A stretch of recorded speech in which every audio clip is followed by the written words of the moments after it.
So here we go. Welcome, folks, to episode 2 of season 1 of the Delegate to Innovate podcast. I'm your host, Ryan Angot. With me today is Joe Karam. Joe, thanks for coming on the podcast show today. How you doing today? I'm great. Thanks for having me. Great. What I love, Joe, is that we've been talking for almost a year now, and I actually just met you on Sunday. Yeah, So it was great to connect in person and rap for 20 minutes, and it kind of acted as an organic way to prep us for the podcast, which was cool. So jumping in, Joe and I have had a business relationship. Joe is successful entrepreneur. He's got a unique story to tell. 20 years, a little background to the audience. He spent just about 20 years running his own health insurance brokerage business. Um, he's got a girlfriend, no kids. He does whatever the hell he wants. All us other entrepreneurs that are tied down are a little bit jealous okay. because of the stress of marriage and life and kids. So sometimes I envy you, Joe, when I think about that. But wouldn't change my life for anything. Be clear if my wife hears this. Um, it sounds in your background is interesting. You're just a gritty hustler. Didn't go to some big university for get your master's degree or anything, and just kind of bootstrapped it, started on your own. So why don't you just reel back the clock 20 years, man, and share like how you started and how you do what you do, and I'll just pepper in some questions. Sure. Yeah, it's kind of a unique journey, and I honestly, Ryan, I thank God every day, man. Like I caught a couple lucky breaks just being at the right place, the right time. Just to kind of give you a background, out of high school, did a couple years in college, local community college. Was never a really good student, I would say. It Me just neither. I like hands-on, Yeah. grinding, being involved. Um, so out of high school, my dad knew some people, and he got me a job selling furniture, and I did that for about 3 or 4 years, while I was going to school too, and one day we used to have we used to take turns at the door, greeting people. And it was a slow day, I would say, in June or middle summer. And a guy came in, and he went right back to the back of the store. And, it was my turn to take him. And by the time I caught up with him, he did a big circle and walked out. So I'm like, I just lost my front. Um, so long story short, he felt bad because he kind of knew how the system works. He was meeting a Yeah. client, he felt bad. He came and ended up buying like $15,000 in furniture from me. Sweet. Also recruited me to work at Mass Mutual. So, Oh, okay. I was young, like 20 years old, Yeah. and it was one of those gigs where, like, hey, write down everybody start calling them, and let's, try to sell them some life insurance. Yeah. Yeah. Yeah. Okay. So it was a struggle. I worked with him I ended up taking a chance and leaving the job at Gardner White. I was selling furniture, and just on a limb, it just took a wild shot. So let me give this a shot. Just before we go to the Mass Mutual on the Gardner White, I've always been curious because when I bought furniture, sometimes you get attacked like vultures. Uh, And is there like a rotating system where you're up in front and then you like have your place in line for people? Is that how it works? yeah, so how it works is you take a front, or what they call the front, the customer coming in the door. So it's a rotating, you take turns, and if you can't sell a customer, if you get an inclination that you're not going to sell them, there's a system they have called the TO, or a turnover process, where you have to get somebody else in to Oh, try a second voice, per se, to try to do something with that customer. So I not for that one client, that guy who came in from Mass Mutual, he came in and walked out. I also got in trouble for that because I didn't TO it. So they don't want us to let anybody leave without TO, but I had no chance. yeah. So, but that gentleman particularly got me in the insurance business. you know, and from there, like it just wasn't working that good. So my dad had some investment guys that he worked with, and he kind of introduced me to them. And one of the partners in the firm was specifically on the group health side. And you know, I left Mass Mutual. I went and worked with him for a little bit, and again, you know, I'm in my early 20s, young. Yeah. You know, it's one of those deals where like you know, let's try to find businesses and get their group health. Well, all my friends were the employees. None of Yeah. them Right. were Right. owners. I could never get to the right person. So I worked there for a couple of years and had a friend who was doing some digital marketing for one particular company, a call center in Troy. Um, he's like, Joe, you should check these guys out. So I'm almost embarrassed to admit this. You know, I didn't have a resume or anything set up, and it was a quick deal. And a friend of mine had this beautiful, beautiful resume that he sent me because he just lost his corporate job. And he's like, if you know anyone, pass this on. So, as bad as this sound, when I applied for this job, I just literally took his name and put my name on there on Oh his my God. turned it in. So I it love it. wasn't the most ethical thing, but I did, it Yeah. was a fast, you know, a quick thing, and I didn't have time to set up a resume because I was working, you know. Yeah. Yeah. And Yeah. long story short, they called me on, That's and great. I went and did an interview, and Yeah. I was already licensed, so I had half the battle, you know, beat.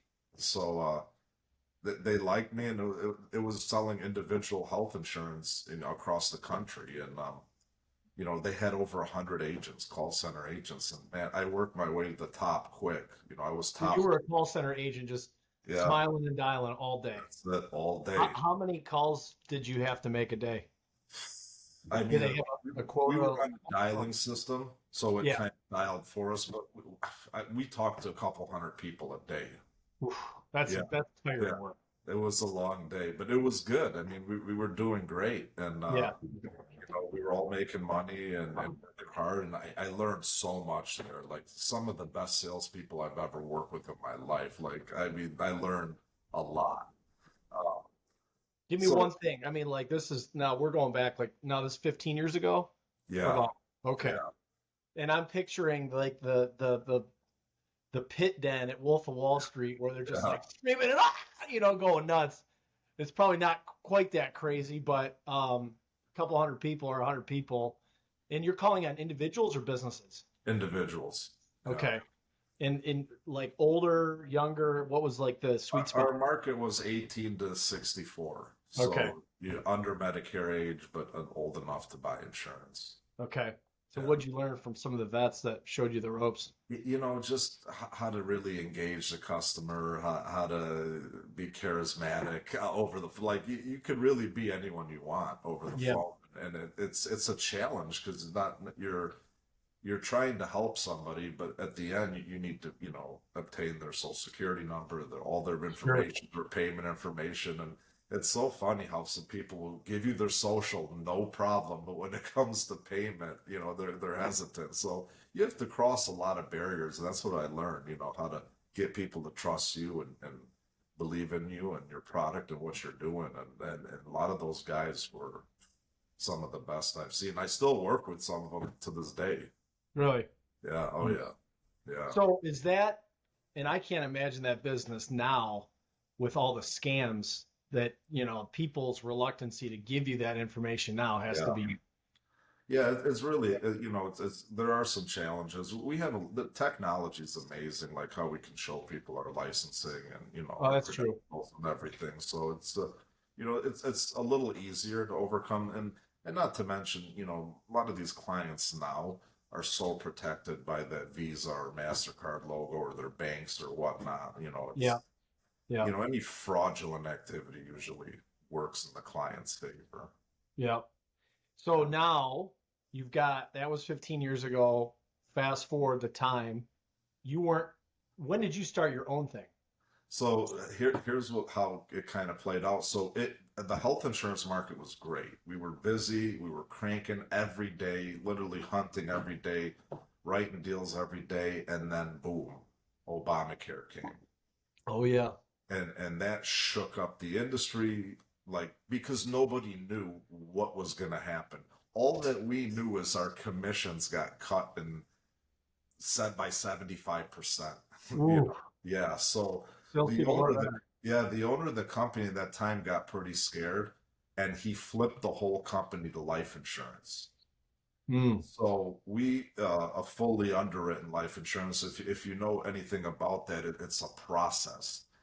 Your client has to do a medical exam. Yeah, I do. It's Doctor's in the ass. records are ordered. It's a process. So we were writing a lot of business, but a lot of it wasn't getting to the end. He wasn't making through all those processes. So one day we came into work and all our computers were locked.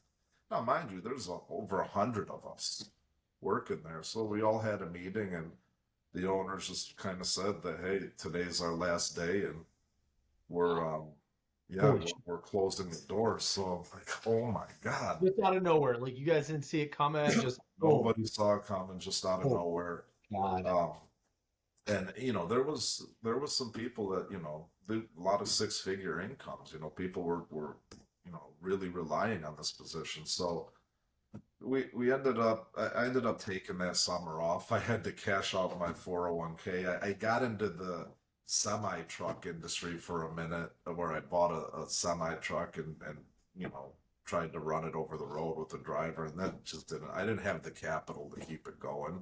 Hmm.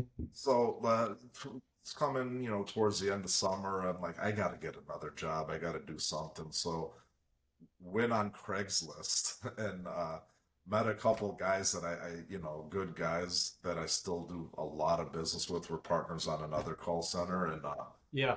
um, yeah, I started working with them, and they had the same concept back to health insurance.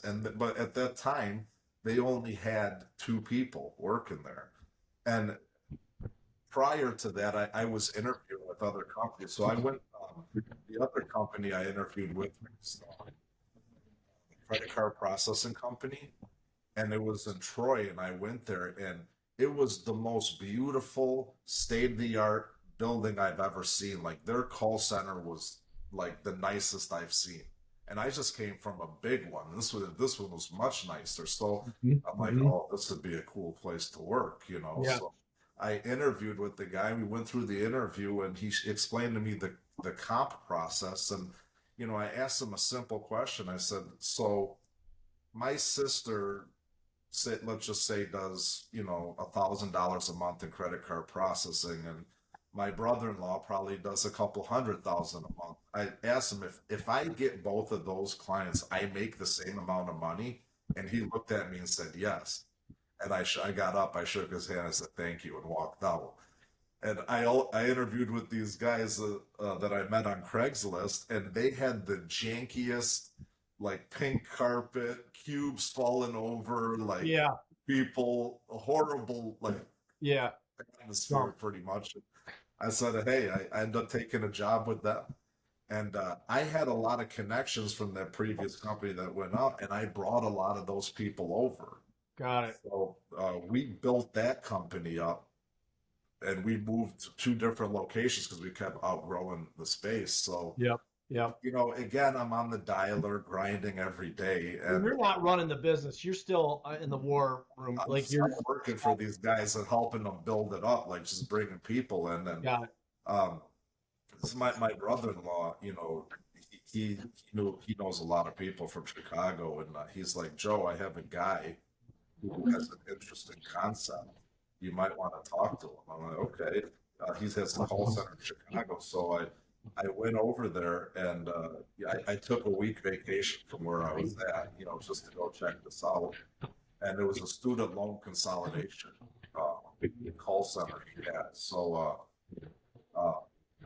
I went there to check it out, and I ended up working with them for a few days and just started killing it. Like, Yeah. he had about 15 people that were selling, and I didn't hear I am not knowing what I'm doing. So, um, anyways, I talked to the owner. He's like, "Well, why don't you open up, one of these back in Michigan?" I said, "I'd love to. I want to do my own thing. I'm Yeah. tired of working for people." Yeah. So we had it planned out where, all right, I would come back, I would start working at home first under him just to build up some capital, Yep. and open a student loan consolidation. So I had everything set up. I told the people I was working with what I was doing, and they fully supported me and said, hey, thank you for everything you did for us. Mm-hmm. So basically, I came back. I started working. I was doing great individually, just selling these programs, at home.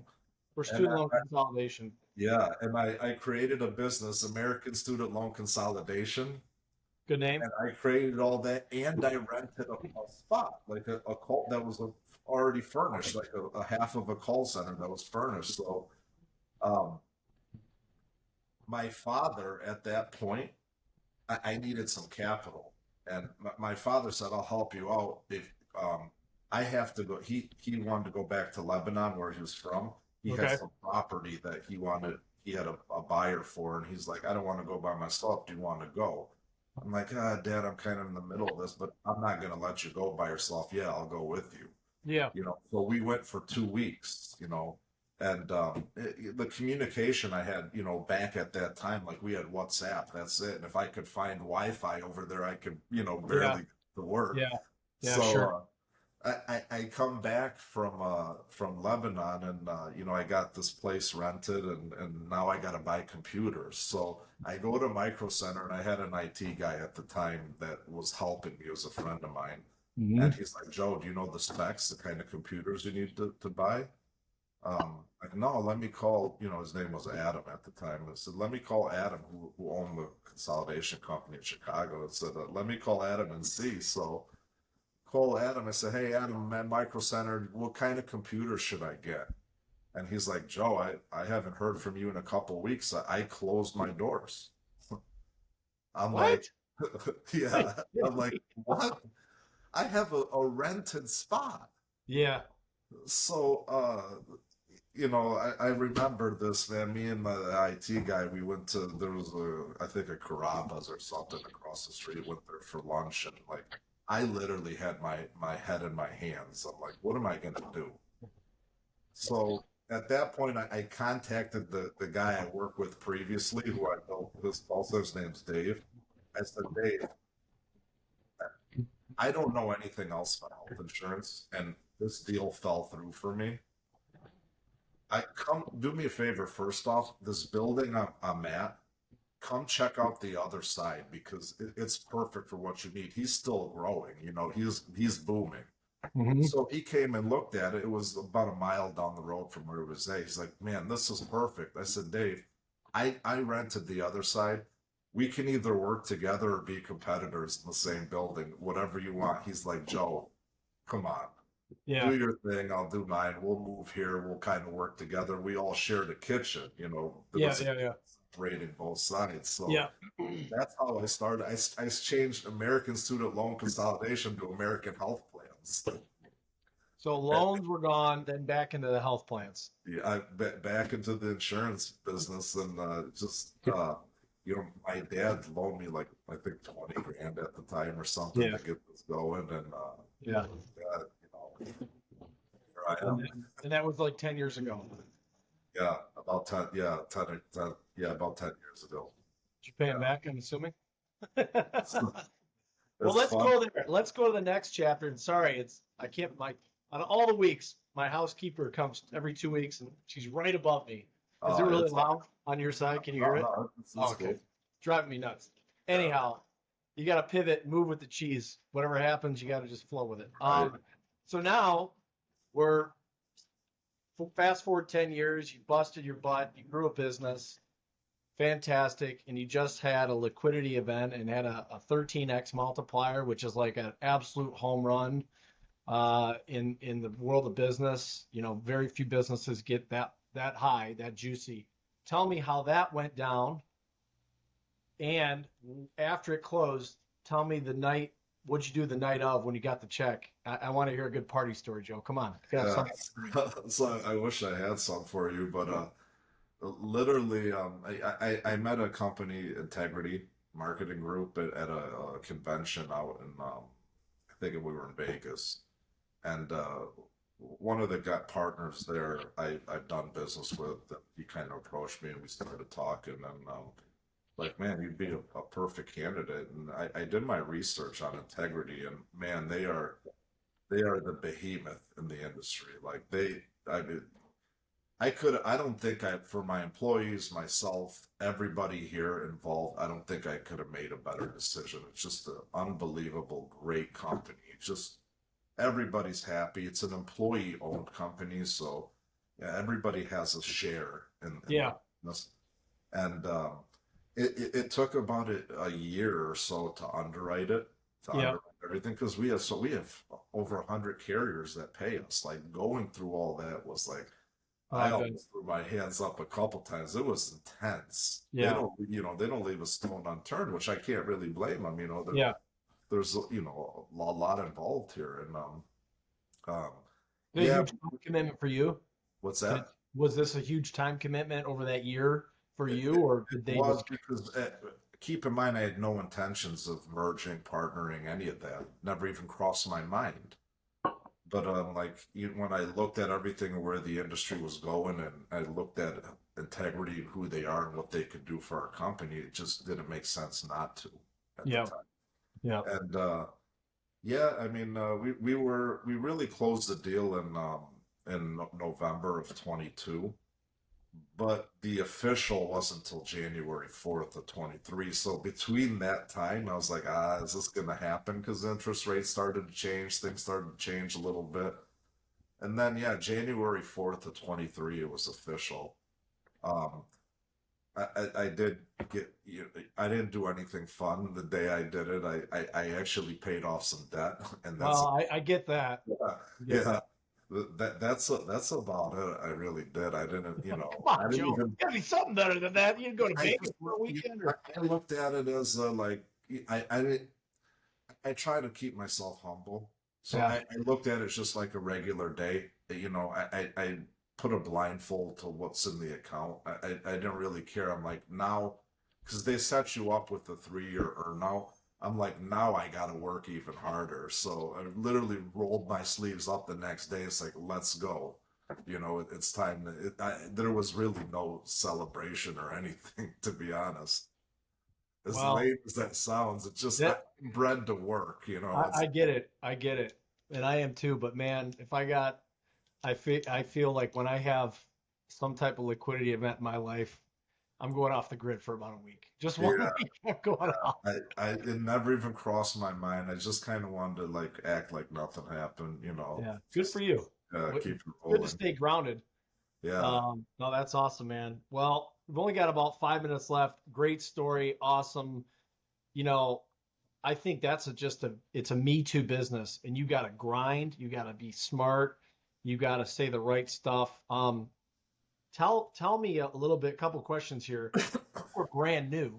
How'd you cut through the noise and outcompete? I mean, you obviously had success, but how did you outcompete everyone else that was doing the same thing? Because I'm Really, assuming there was a lot of competition.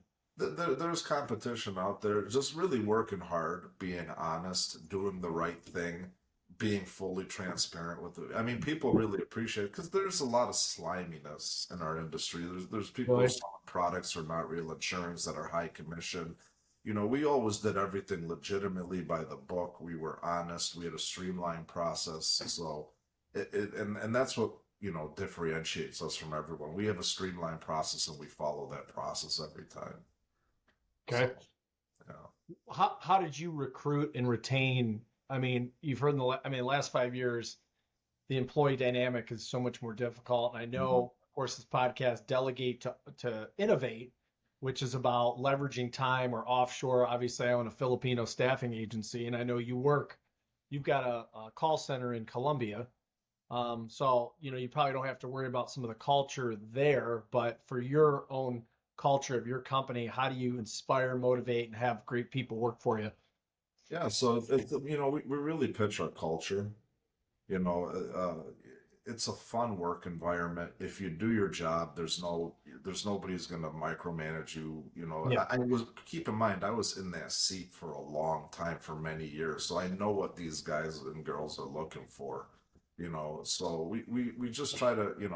when we talk to people, we obviously take them through the office. We show them our culture, you know, um, our value points, and a lot of people tend to like it. And we do outsource some stuff to, like you said, to Columbia and the different call centers we use to help, you know, with costs. But yeah, we just sell our culture. Good. Nice. Well, I'm going to ask you a couple personal questions to know a little bit about you, Joe, for our Okay. audience. You said Colombia. It's on my bucket list. I think it'd be such a cool place to visit. What's Colombia like?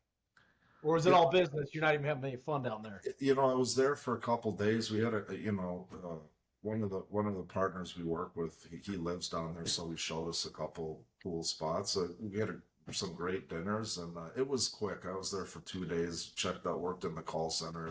It was pretty cool. The scenery is beautiful. Yeah. Yeah, I only get nuggets from like Narcos and any drug show, but it looks. believe me, it kind of looks like that with everyone on the mopeds, and yeah, it's not far off. Where would be your favorite? What is your favorite vacation spot in the world? Lebanon. Really? Yeah. Why? Hands down. I mean, I've never heard anyone say that in my life. Obviously, you've got roots there, but I have roots there, so I'm a little biased to it. But some of the most beautiful scenery, the whole country's on the, you know, on the Mediterranean there, and it just the hospitality is like nothing I've ever seen or experienced. Like everybody's so welcoming and happy, and it's just Really? beautiful. any issues traveling there right now, or no? Not really. You know, Yeah. obviously, you know, you go with risks. You Yeah. know, We can go to I Detroit. don't think I would go right now with the tension, you know, in the Middle East. But Yeah. Yeah. Okay. Favorite sports team? Yankees, New York Yankees. Really? Yes, I'm a Okay. huge Yankees. Yankees fan. And if you were to do 5 years from now, looking ahead, is my last question. You got financially, you're in a great place. You know, I know you got some other things going on. Where do you think you'll be? What's In your five, ideal position you'll be in? in 5 years, Yeah. I really don't see much changing. You know, I, I have Good. more of like a 15 or 20-year retirement plan, but you know, I enjoy what I do. This doesn't work. I come in and I really enjoy what I do, so I don't see much changing. That's awesome. I think a lot of people are jealous that you can have that feel. I think there was a survey that was like 8 out of 10 Americans hate, just not even dislike, like they wake up like, God, I got to go to work. Yeah, And I'm truly blessed, Brian. yeah, Truly blessed. that's awesome, man. Well, it's the Lord upstairs is watching down on you, Joe, and Absolutely. hopefully me myself as I go through this entrepreneur journey and growing TechLock and my other things. But I want to say thank you for coming on today. Thanks Good, for inspiring messages to a younger audience about hard work, grit, grind. You know, I did a blog last week. Again, Wolf of Wall Street quote that said, "Pick up the phone and start dialing." And just, when you're working it and you know how to sell, the rest kind of falls in line. You obviously have that in your DNA, which is pretty awesome. So absolutely. Thank you. thanks for coming on. And that's it. Take care.